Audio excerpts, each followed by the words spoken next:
மறைந்த நடிகரும் இயக்குனருமான பாக்யராஜ் அவர்கள் இறந்து சில நாட்களே ஆயிருக்க நிலையில அவர் எப்படி இறந்தாரு, உண்மையில என்ன நடந்துச்சு அப்படின்னு பல அதிர்ச்சிகரமான விஷயங்களை பாக்யராஜ் அவர்களோட மனைவியான பூர்ணிமா பாக்யராஜ் வெளிப்படையா பேசியிருக்காங்க அப்படின்னு சில விஷயங்கள் சோஷியல் மீடியால வைரலா பார்க்கப்படுது. அதாவது ப்ரொடியூசர் ஒருத்தர் ரீசெண்டாக கொடுத்துருக்க இன்டர்வியூவில் பாக்யராஜ் அவர்கள்ட்ட கடைசி 2 நாளைக்கு முன்னாடி பேசினதாகவும், இப்படிலாம் நடக்கும் அப்படின்னு நான் எக்ஸ்பெக்ட் பண்ணவே இல்லை அப்படின்னு சொல்லி பல விஷயங்களை ஷேர் பண்ணியிருந்தாரு.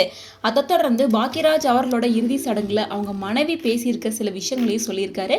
அதாவது பாக்யராஜோட மனைவி என்ன சொல்லியிருக்காங்கன்னா, எனக்கு ஒன்றுமே புரியல, நாங்கள் 2 பேரும் டெய்லியும் காலைல 20 மினிட்ஸ் நல்லா தான் வாக்கிங் போயிட்டு வருவோம்.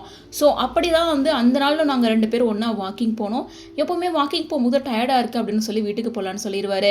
அவர் எப்போவுமே வீட்டுக்கு போனதுக்கு அப்புறமா நீ வாக்கிங் போயிட்டு வா, நான் மட்டும் போகிறேன்னு சொல்லிட்டு போயிடுவாராமா. அதுக்கப்புறமா இந்த தடவையும் அதே மாதிரி தான் எனக்கு டயர்டாக இருக்குது, நான் வீட்டுக்கு போகிறேன்னு சொல்லவே பூர்ணிமா பாக்யராஜ்க்கு மனசில் ஏதோ தப்பாக இருக்குன்னு பயம் வந்திருக்கு.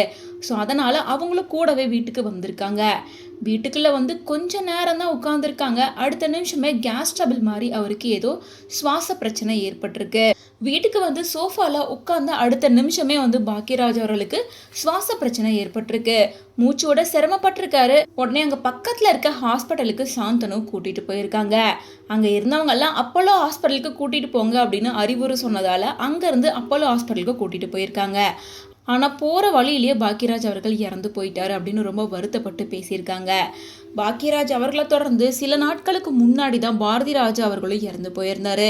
அந்த டைம்லேயுமே பாக்யராஜ் ரொம்ப மனசுடைஞ்சு வேதனையில் தான் இருந்தார். அதுலேருந்து இன்னும் மீண்டு வரவே இல்லை. அதுக்குள்ளார இவரும் இறந்து போயிருக்காரு. பாரதி ராஜா அவர்கள் 85 வயசுல இப்படி உள்ள பாதிக்கப்பட்டு கஷ்டப்படுறாரே அப்படின்னு வேதனையெல்லாம் பட்டுட்டு இருந்த நிலையில இப்போ இவ்வளோ ஆக்டிவாக இருந்த பாக்யராஜ் அவர்கள் திடீர்னு இறந்து போனது பலருக்கும் அதிர்ச்சியும் வேதனையும் கொடுத்துருக்கோம் அப்படின்ற மாதிரி பலருமே இந்த விஷயத்தை இப்போ சோஷியல் மீடியாவில் பேசு பொருளாக மாற்றிருக்காங்க. ஏன்னா இறந்து போகிறதுக்கு 2 நாட்களுக்கு முன்னாடி கூட குஷ்போட மகள் திருமணத்தில் கோவாவில் செம ஜாலியாக வைப்பாக இருந்திருக்காரு. எல்லார்கிட்டையும் சந்தோஷமாக சிரித்து சிரித்து பேசியிருக்காரு. ஸோ அப்படிப்பட்ட மனுஷனுக்கு திடீர்னு இப்படி ஆகும்னு யாருமே எதிர்பார்க்கல அப்படின்னு பலருமே அவங்களோட ஆதங்கத்தை கொட்டி தீர்த்துட்ருக்காங்க அப்படின்னு தான் சொல்லணும்.